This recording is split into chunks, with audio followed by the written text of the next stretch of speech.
I remember very well where I was when I was offered this part. I just arrived at a cabin visiting some friends of mine.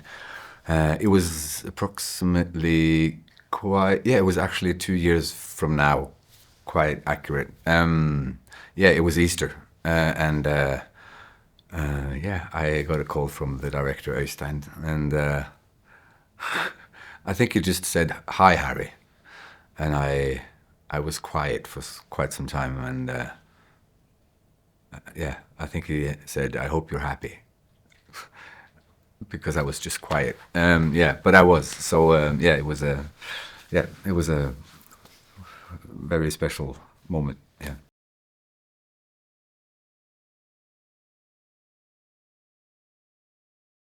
Yeah, the thing with this character is that there's so many readers out there that has their Harry in their heads. I also have my Harry from the books when I read them, and I think that's just a good thing. I mean, my version in my head that I have after reading Nesbø's books, he's still alive, and when I read his newer Harry Hole books, then he will still be alive. And now we've created this TV series version, which is sort of a mixture of me, who I am, and who you and the directors Øystein and Anna, all of us who we felt was the right Harry for the TV series version, and so it's been sort of yeah, we've been working a lot together, and of course I've spent hours reading the books over again and talking to you because no one knows this universe and this character better than him, and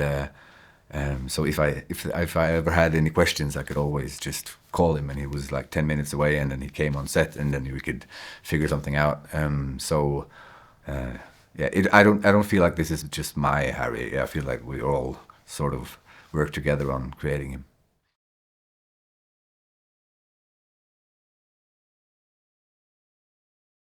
I think some of the reasons why the audience loves these books is both they're thrilling. The plot is always interesting, and it always has a lot of surprises. Of course, we have this main character who is a fantastic detective, but he has a lot of baggage. Let's just call it that. So he's not a perfect human being. He doesn't think very well of himself. He has a lot of commitment issues. He has alcohol problems. There's a lot of things that makes him a person that is maybe hard to like, at least for the people around him. He's afraid of commitment, not because he sort of have commitment issues, but it is because his experience is that people that are really, really close to him, they always end up getting hurt somehow. So he doesn't think very highly of himself.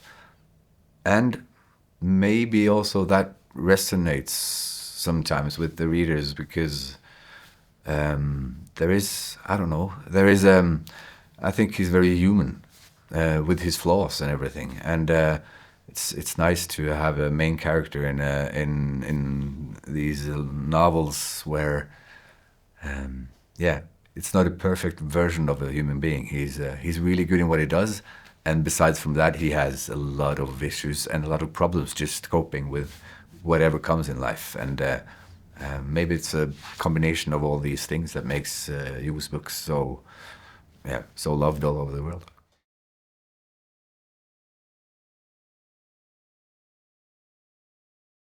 Well, I grew up with watching crime series from when I was a kid. It started off being watching normally English crime series, and then after a while, Scandinavia started to make a lot of crime series, and we ended up being quite good at it.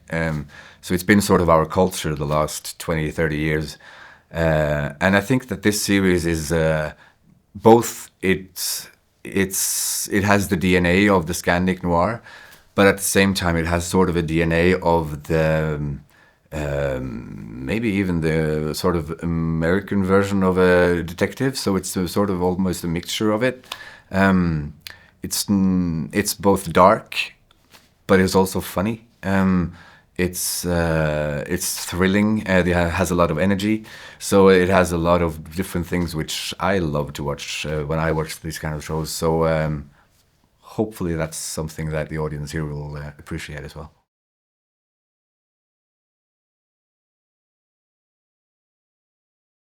In Jo Nesbø's books, Oslo is a really important thing, almost as a character by itself, and especially in the book number 5, which this series is based on. That's when the city Oslo really becomes part of this universe that Jo has created, and to be able to film here.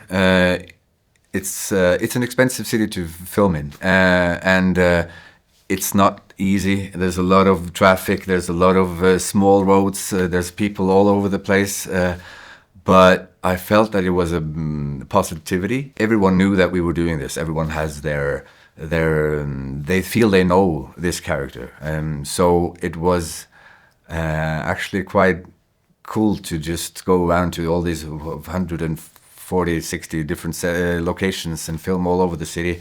I could walk to sets many times. I could have my bicycle and just ride my way to sets. Basically, people that we met while we were shooting this, people were really excited and happy about seeing what we're doing. And actually, when we were shooting outside Skrøders, which is Harry's favorite bar to go and do whatever he does in a bar.